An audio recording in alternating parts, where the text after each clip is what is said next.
So let's read the question. The question says assisted reproductive technology IVF involves transfer of A, embryo with 16 blastomeres into the fallopian tube, B, ovum into the fallopian tube, C, zygote into the fallopian tube, D, zygote into the uterus. Question में हमसे पूछा गया है कि IVF की technique में क्या किया जाता है. हमारा की कॉन्सेप्ट होगा to know about assisted reproductive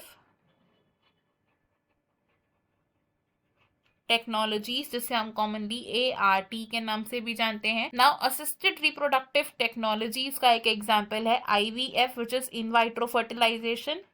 in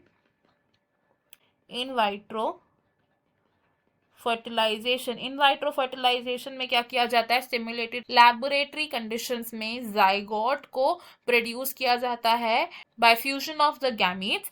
IVF की टेक्निक में ओवम को एंड स्पर्म को एक्वायर किया जाता है from the male and female and then इन्हें फ्यूज कराया जाता है in the stimulated conditions. And fuse करने के बाद जब फर्टिलाइजेशन होती है तो इसका रिजल्ट होता है एक जाइगोट बनता है. अब जाइगोट को या फिर अर्ली एम्ब्रियो को विच इज अप टू 8